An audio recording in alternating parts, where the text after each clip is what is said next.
저녁에 증거할 말씀의 제목은 사도행전 25장 1절로 12절 말씀을 통해서 가이사에게 상소한 바울, 이런 제목으로 하나님 말씀을 증거하고자 합니다. 여기 1절부터 8절까지는 유대인들이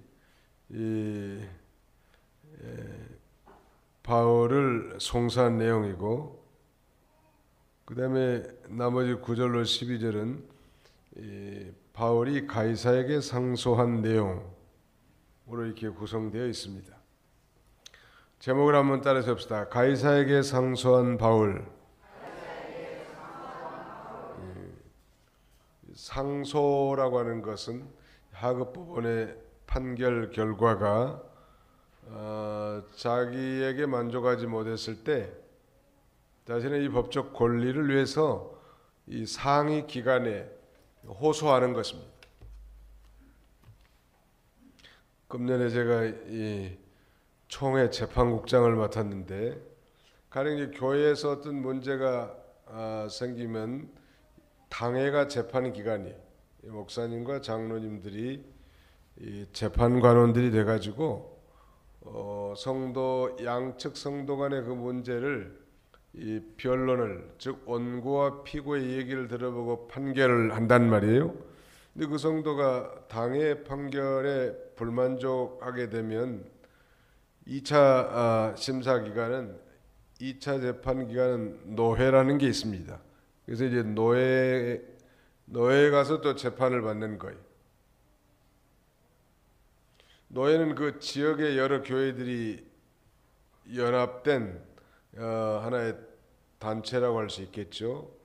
그래서 노예 재판에서도 불만족했을 경우에는 이제 총회 재판국으로 오는 거예요.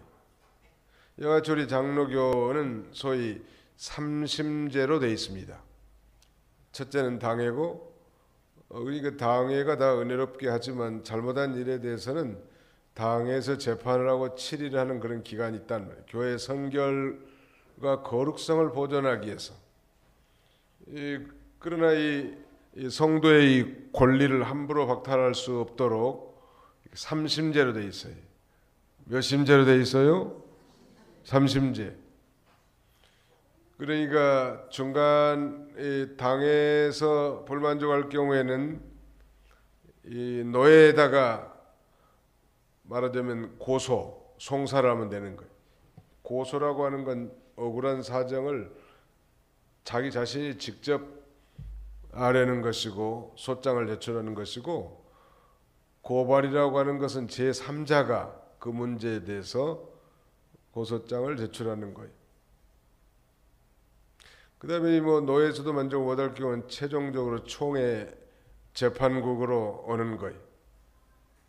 그래서 이제 거기는 최종 확정이고, 우리 세상에서는 이제 지방법원, 그 다음에는 고등법원, 대법원까지 가는 거예요.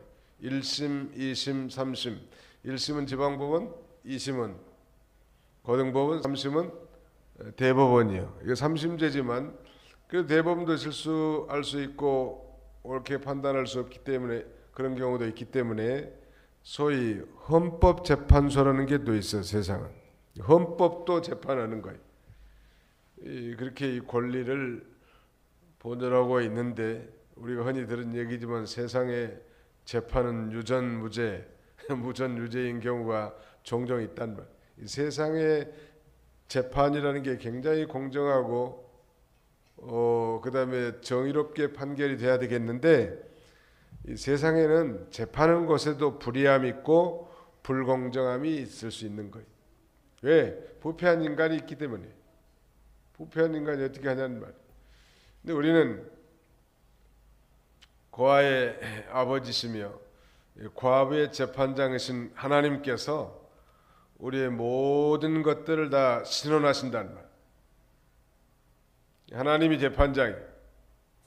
하나님 앞에 바로 사는 게 중요한데, 말씀에 들어가기 전에 중요한 것은 신자간 소송에 대해서 우리는 엄격하게 불신법정에 가지 말도록 가르칩니다. 지금은 좀 총회 헌법 규칙이 바뀌었습니다만 얼마 전까지만 해도 신자 간의 문제를 가지고 세상 법정에 나가면 교역자나 장로의 경우에는 면직시킨다고 아주 엄하게 규정을 해놨는데 지금은 좀 느슨하게 해가지고 징계한다 이렇게 바꿔졌어요. 왜 이 신자 간의 법정 소송을 법정 송사를 우리가 하지 말도록 가르치고 또 그걸 중요하게 여기는가 하면 하나님의 영광이 가려지니까. 그러니까 안 믿는 사람이 이거 어떻게 생각하냐면 저것들 믿는 것들 예수쟁이들 말로만 할렐루야 하면서 욕심은 가득 차가지고 서로 지들끼리 싸운다고. 그러면 누구의 영광이 가려져요? 하나님의 영광이 가려져. 할 수만 있으면 바울은 그래서 고린도전서 6장에서 차라리 손해를 보는 것이 낫지 아니하냐 하나님의 영광을 위해서 그렇게 말씀하고 있어요. 근데 오늘 바울은 이 가이사에게 상소하고 있단 말이에요. 도대체 어떻게 그 말씀과 조화될 수 있을까? 바로 그것은 바울이 직접 원고가 돼가지고 재판을 고소한 게 아니고 이미 유대 이 대제사장들과 장로들로 구성된 산헤드린 공의에서 바울을 고소한 거예요. 이게 바울은 고소를 당했단 말이죠. 피소돼 가지고 다만 그 법정 대응에 말하자면 대응하는 거죠.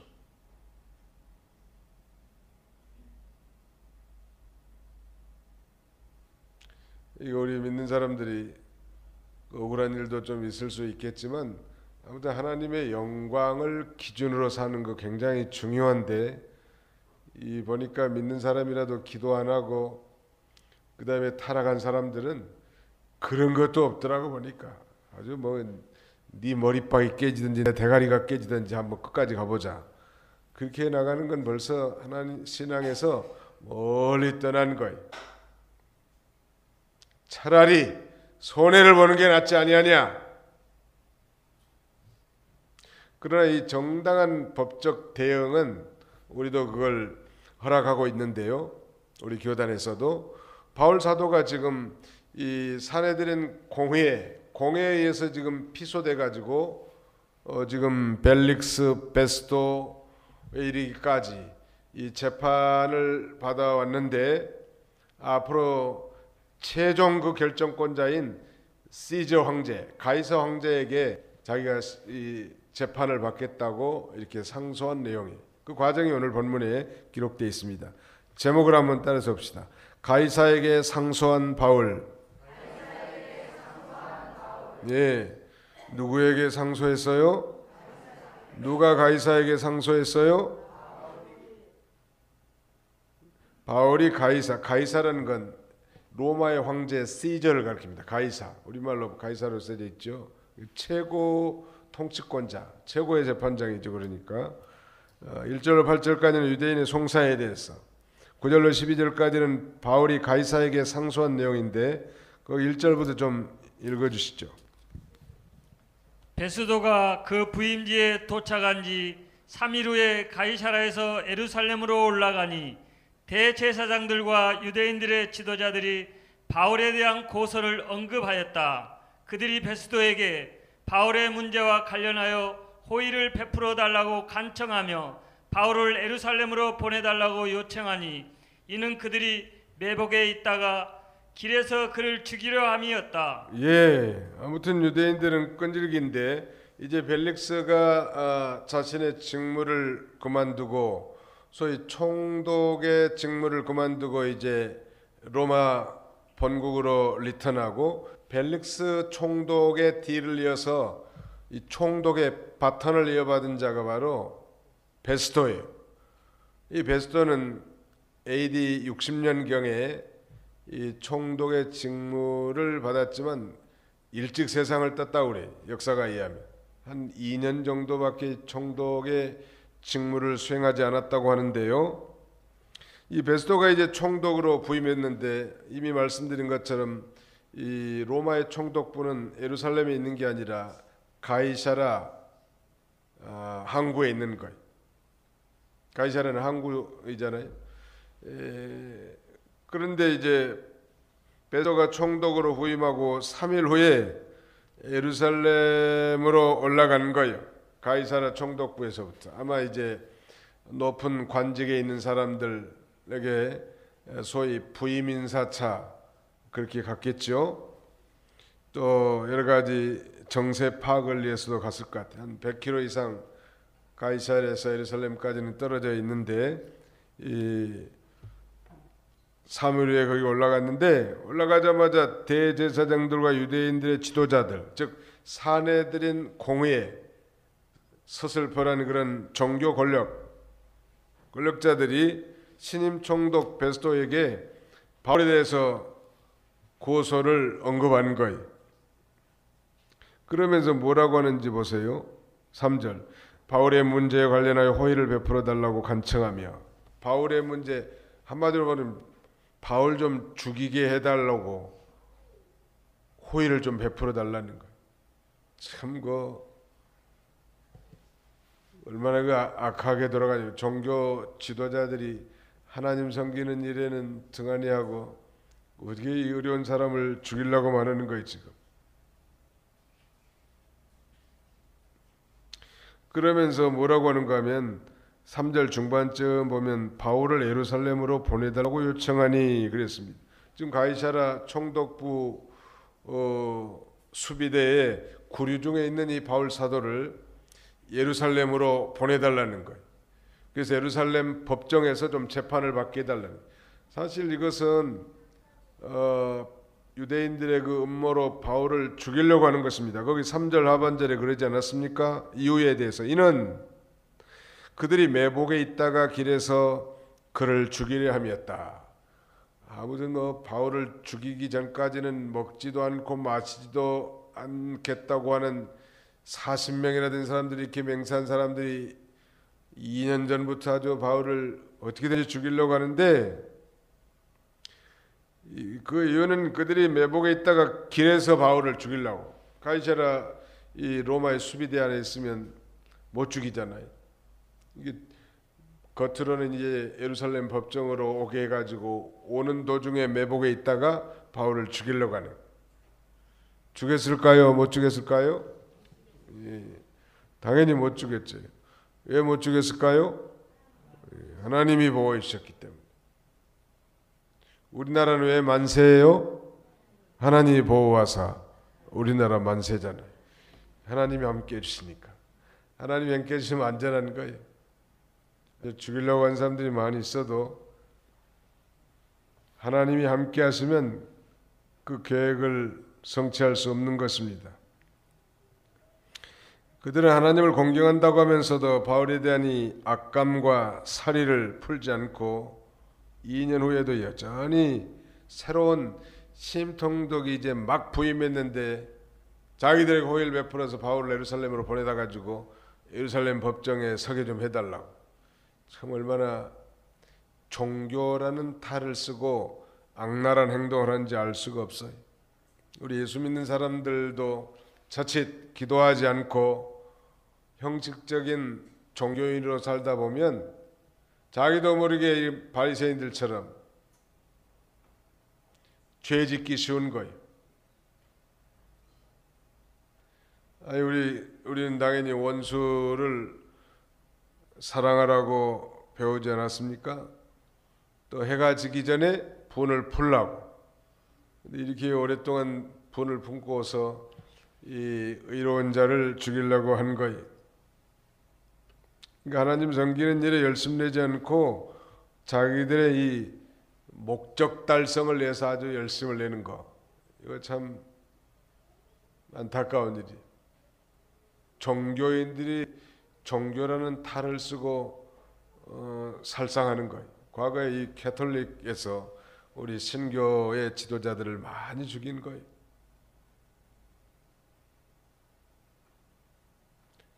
이 체코슬로바키아의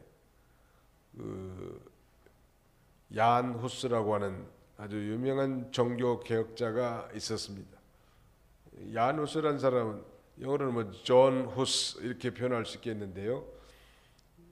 그 체코의 수도에 가면 아주 크게 이 동상이 새겨져 있다고 그래요. 안 가봤지만 이 사람은 이 1517년 종교 개혁이 있기 훨씬 전에 이 로마 캐톨릭이 주장하는 일종 성찬, 그러니까 우리는 성찬은 무엇과 뭘로 성찬하죠? 떡과 포도즙을 한다는 말. 근데 그 일종 성찬이라는 것은 포도즙을 안 쓰고 떡만 가지고 하는 것이 잘못됐다. 분명히 예수님이 잡히시기 전날 밤에 이 성만찬의 예식을 가르쳐 줬는데도 그걸 사용하지 않기 때문에 교회가 이종 성찬을 해야 된다고 강력하게 주장하고, 그 다음에 하나님의 말씀이 교회의 권세보다 위라고 이렇게 주장하는 거예요. 그러다 결국은 그는 종교 재판을 받아가지고 화형을 당합니다. 그러니까 이게 사실은 이 존 후스와 같은 이런 성각자들과 개혁자들의 영향이 점점점 퍼져서 말틴 루터와 같은 그런 종교 개혁자가 나왔고, 이 놀라운 소위 개혁주의가 탄생하게 되는 거죠.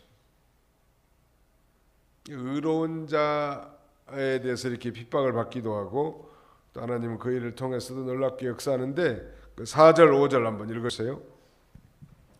그러나 베스도는 바울이 가이사랴에 감금되어 있으며 그 자신도 곧 그곳으로 떠나려 한다고 대답하고 말하기를, 너희 중 유력자들이 함께 내려가서 만일 그 사람에게 무슨 옳지 못한 것이 있으면 고소하라고 하였다. 예, 베스도는 아주 정치 구단이기 때문에 이 유대인 종교 지도자들과 부딪히지도 않으면서도 그들의 요구를 들어주지 않는 거예요. 이 노련한 정치 술수지요. 번연히 바울을 죽이려고 하는 그런 의도를 알았을 것 같고, 또 전임자 이 벨릭스를 통해서 인수인계를 받았을지 모르죠. 지금 유대인들의 상태가 어떤 건지, 이 바울이라는 작자를 수비대에 지금 구류시켜놨는데 이 자에 대해서 지금 유대 종교 지도자들이 죽이려고 혈안이 돼 있다고 천부장을 통해서 보고받았을 수도 있겠죠. 그래서 이 유대 종교 지도자들의 요구를 들어주지 않고 차라리 당신네들이 예루살렘에 있는 당신네들이 가이사랴 법정으로 와서 이 바울의 잘못한 것들을 조목조목 다 얘기하라고, 그래서 정당한 재판에 참여하라고 그렇게 요구합니다.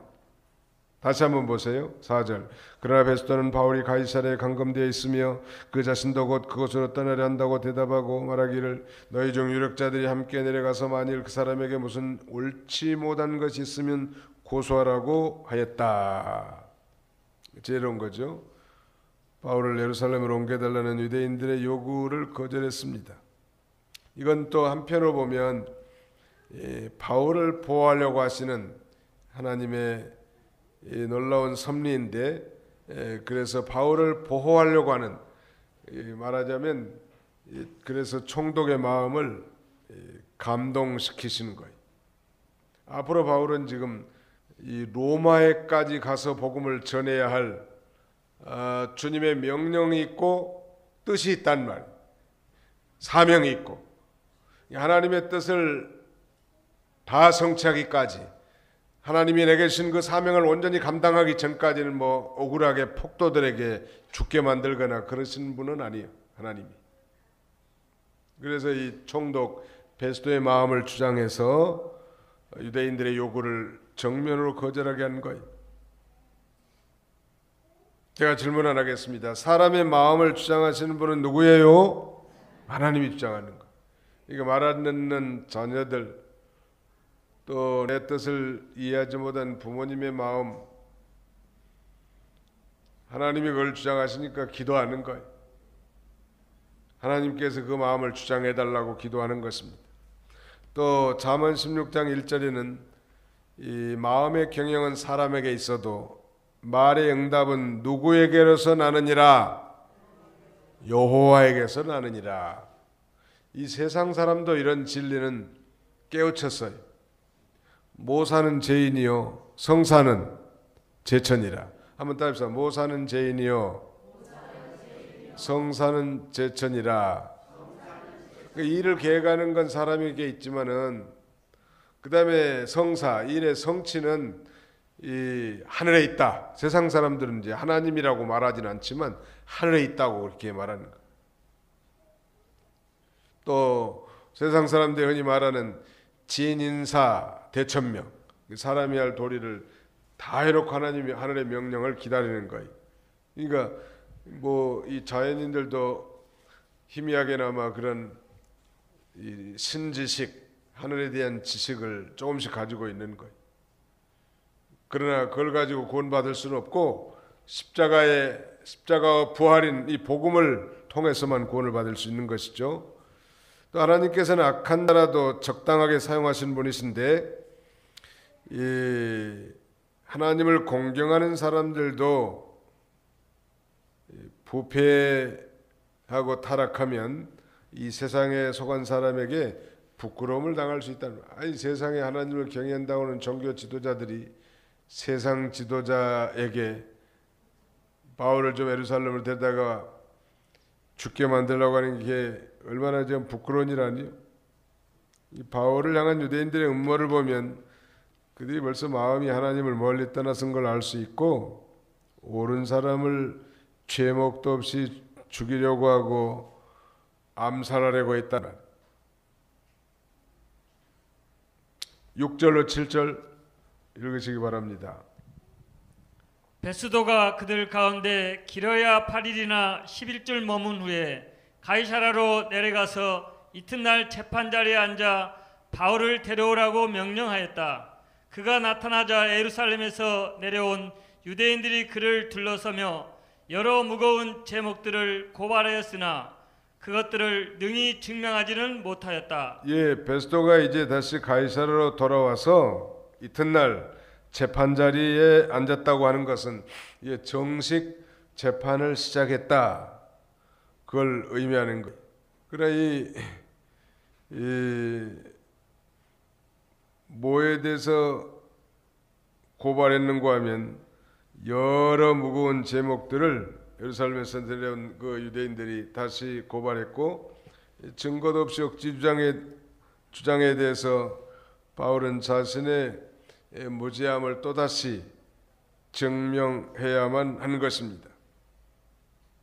그 중대한 여기 여러 가지 무거운 제목들은 도대체 뭔가 전부터 지금 반복됩니다만 가령 이 바울이 이 성전을 못 오겠다라든지 그 다음에 바울이 황제 가이사의 반역에 음모를 했다든지 그 다음에는 율법을 말하자면 범했다든지 뭐 예수가 죽었다고 다시 살아났다고 주장하는 나사렛 이단의 괴수라고 한다든지 그런 것이 바울의 심판받은 제목이 또 죽은 자의 부활 그리고 그 부활에 대한 소망 때문에 바울이 재판받는다고 말하지 않았습니까? 유대인들은 왜 바울이 율법을 범했다고 말했을까? 그걸 깨닫지 못했기 때문에 그렇죠. 바울이 증거하는 복음의 메시지는 그거거든요. 율법에 예표된 이제 예수 그리스도가 이 땅에 오셨으므로 유대교는 기독교로 대체됐고 즉 유대교는 폐지됐고 이제 그 율법의 성취로 예수 그리스도가 오셨으니 그 예수 그리스도를 믿어야 된다고 또 구원받는 것은 율법을 준행하는 데 있는 것이 아니라 예수 그리스도를 믿음으로 구원을 받는다고 그렇게 얘기했지만 알아듣지 못한 유대인들은 거룩하게 여겼던 그 율법을 무시했다고 그렇게 오해하는 거 아니겠습니까? 또 그리스도께서 이 땅에 오신 것은 율법을 폐하러 온 것이 아니라 율법의 성취자로 오셨다고 아마 그렇게 얘기했을 것 같아요. 그 다음에 성전을 더럽혔다는 소위 성전 모독죄에 대해서는 바울이 성전을 더럽힌 적이 없어요. 예루살렘 올라온 지 한 열 이틀밖에 되지 않았다고 했고 거기 와서도 이 성전에서 정결례 이 purification ceremony 정결례에 참여할 정도로 성전을 중시했단 말. 근데 아시아에서 온 유대인들은 바울 사도가 이방인 드로비머를 데리고 거룩한 성전에 이방인을 데리고 왔다고 이렇게 거짓말로 고발했단 말. 사실이 아니야. 그 다음에 뭐 가이사에 대해서 반역했다. 로마서 13장 1절에 보면 바울은 이 로마 교회에 보낸 편지에서 위에 있는 권세에 복종하라고, 즉 가이사에게 복종하라고 가르칩니다. 또 모든 권세는 하나님께로 나지 않은 권세가 없다고, 그 권세자들은 하나님의 사자라고 얼마나 철두철미하게 가르쳤는데 가이사의 반역의 음모를 꾸몄다고 하는 건 전부 다 터무니없는 거예요. 그럼 우리가 믿음 생활 하다가 이런 터무니없고 엉또당도 않는 그런 비난과 판결을 받을 때가 많아요. 저도 지금 조현호 씨가 고소를 해가지고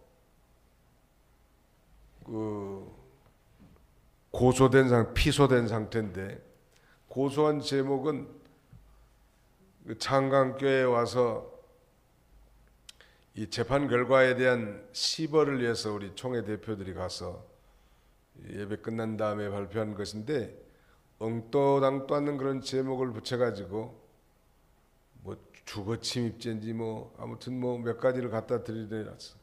퇴거 불응죄.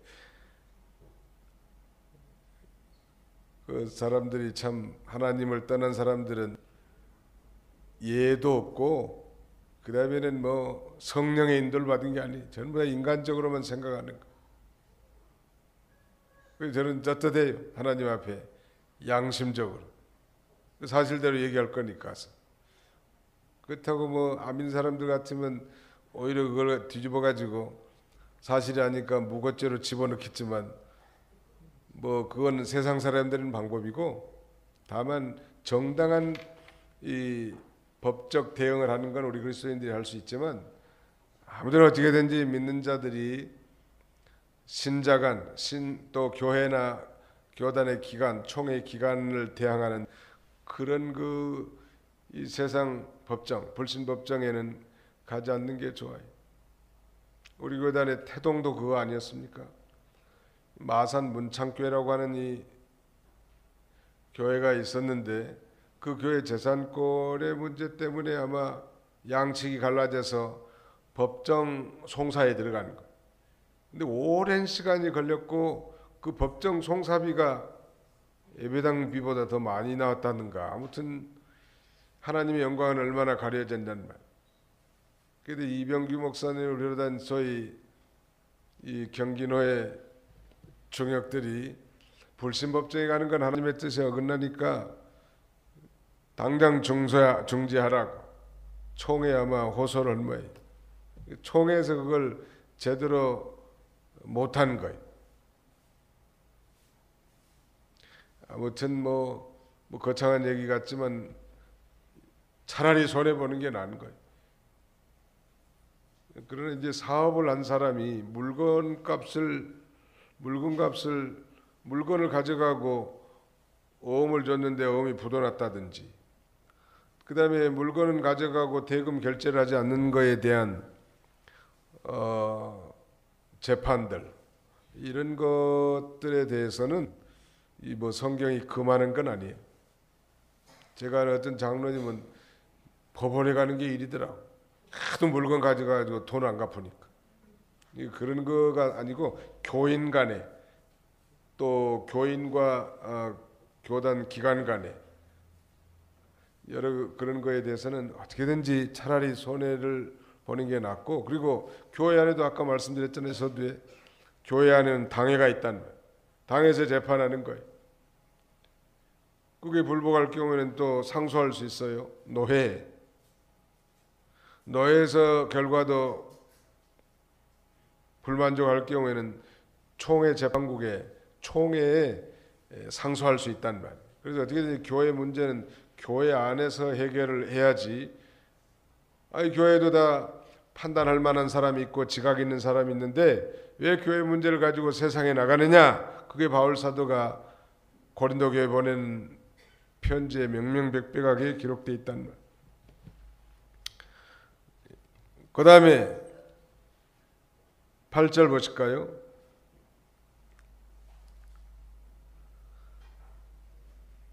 바울이 변론하기를 나는 유대인들의 율법이나 성전이나 가이사에 대하여 아무 죄도 범하지 않았습니다 하니 베스도가 유대인들에게 환심을 사고자 하여 바울에게 대답하여 말하였다. 네가 예루살렘으로 올라가 거기에서 이 일들에 대하여 내 앞에서 재판을 받겠느냐? 그러자 바울이 말하였다. 내가 가이사의 재판 자리에 서 있으니 여기에서 재판을 받아야 합니다. 당신께서도 잘 아시듯이 나는 유대인들에게 아무것도 잘못하지 않았습니다. 만일 내가 불의를 행하였거나 무슨 죽을 만한 일을 저질렀다면 죽는 것을 마다하지 않겠으나 이 사람들이 저를 고소하는 것들 중에서 어떤 것도 사실이 아니라면 누구도 나를 그들에게 넘겨줄 수 없습니다. 내가 가이사께 상소합니다. 이 베스도는 정치꾼이기 때문에 신문을 내보면 이 사람이 죄가 있는지 없는지 다 번연히 알면서도 죄가 없다면 당연히 풀어주고 혼방을 시켜야 되는데 여전히 구류해 두면서 다시 예루살렘에 가서 재판을 받지 않겠느냐고 말할 때 바울 사도는 당돌하게 이 총독 베스도의 잘못을 지적하고 이미 내가 가이사의 재판석에 섰으니까 끝까지 가이사에게 내가 상소하고 재판을 받겠다고 그렇게 얘기하는 거예요. 바울이 죄가 없다면 풀어줘야 되겠어요? 가둬둬야겠어요? 풀어줘야죠. 근데 왜 가둬뒀는가 하면 유대인들의 이 환심을 사기 위해서. 이제 갓 부임한 이 베스도가 유대의 지도자들의 협력이 없다면 자기 정치가 곤란에 많이 빠질 수 있단 말이에요. 그러니까 번연히 죄가 없는 줄 알면서도 풀어주지 않고 가둬두고 오히려 예루살렘에 가서 재판을 다시 받으라는 거예요. 공의를 버리고 민심을 따라가는 자들은 그건 바람에 흔들리는 갈대와 같은 거예요. 거기 한번 읽어보실래요? 마태복음 11장 7절. 마태복음 11장 7절.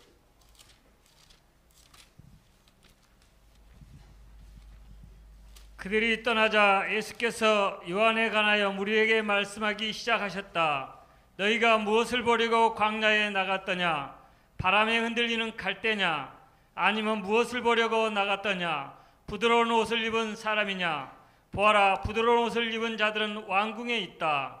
아니면 무엇을 보려고 나갔더냐? 선지자냐? 그렇다 내가 너희에게 말하니 그는 선지자보다 더 나은 자이다. 예, 거기 7절에 보시면 그들이 떠나자 예수께서 요한에 관하여 우리들에게 말씀하기 시작하셨다 그랬는데 이 요한은 세례 요한이죠. 예수님께서 세례 요한에 대해서 뭐라고 말씀하셨는가 하면 너희가 무엇을 보려고 광야에 나갔더냐? 바람에 흔들리는 갈대냐? 이건 뭐냐면 세례 요한은 그렇게 이 시류에 흔들리는 그런 갈대와 같은 사람이 결코 아니라는 거예요. 여론에 따라 움직이거나 사람의 요구에서 움직이지 않은 강직한 선지자다는 거예요. 사람의 마음과 인기를 얻으려고 갈대와 같이 움직이는 나약한 사람이 아니고 하나님이 세워서 일어났고 하나님의 뜻에 따라 움직이는 그런 강직한 하나님의 사람입니다. 그걸 예수님이 세례 요한에 대해서 칭찬하는 거예요. 바람에 흔들리는 갈대가 되면 안 돼. 하나님의 뜻을 품고 아닌 건 아니라고 분명하게 해야지. 자기에게 좀 손해가 온다고 해서 환경에 불호불호와의 영향이 미친다고 해서 옳은 것을 저버리고 옳지 않은 걸 따라갈 수는 없는 거예요.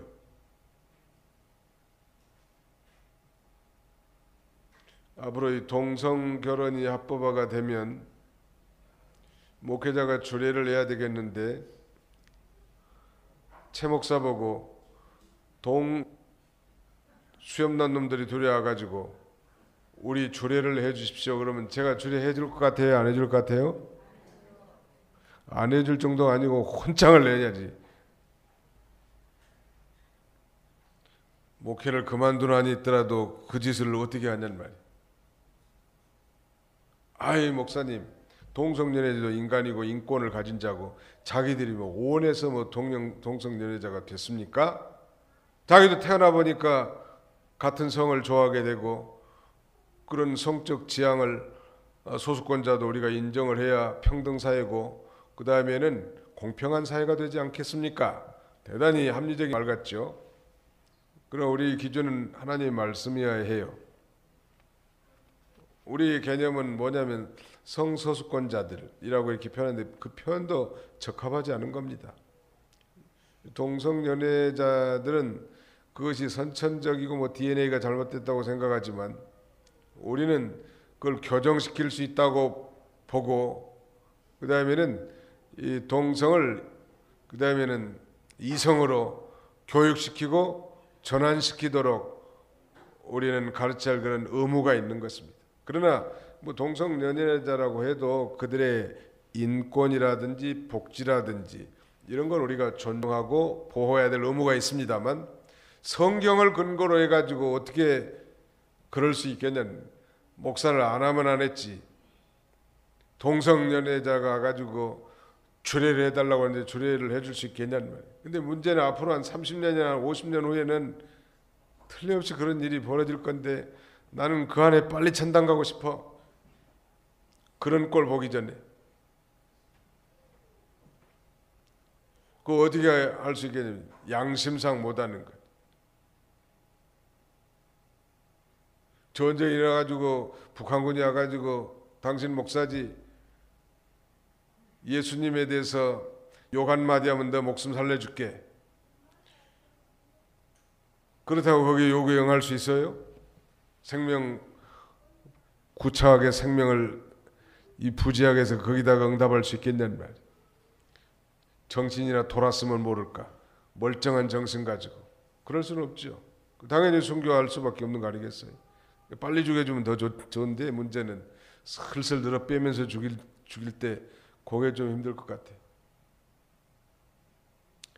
이 세례 요한은 갈대, 바람에 흔들리는 갈대와 같은 그런 여론이나 보고 사람 눈치나 보고 슬슬슬 어영부영하는 그런 존재가 아니고 하나님의 뜻에 강직한 자 아니요, 동생의 아내를 취하는 것이 합당하지 않다 한마디 했다가 결국 목베임을 당하고 순교당하지 않습니까? 옳지 않은 거지. 왜 개수씨를 자기 아내로 취하냐는 말이에요. 옳지 않은 거 아니에요? 우리가 앞 시간에 배웠습니다만은 그 베스도의 세 번째 첩이라고 했나요? 두루실라. 이름이 별로 안 좋아. 두루실라 안 좋다고. 두루실라 앞에서 뭘 설교했는가 하면 뭘 설교했어요? 의를 설교했다고. 의. 그 다음에는 절제를 설교하고 그 다음에는 심판에 대해 설교하는 거예요. 아주 정면 도전하는 거예요.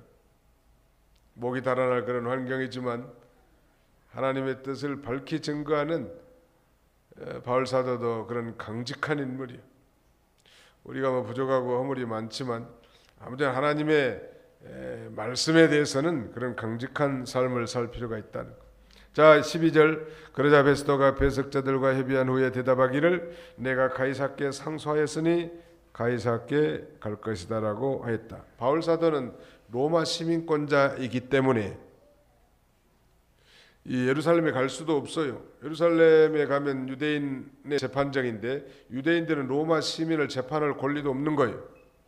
당연히 이 가이사의 충복인 베스도나 벨릭스와 같은 자리에 섰기 때문에 앞으로는 최고 책임자인 황제 가이사에 가서 나는 재판을 받겠다고.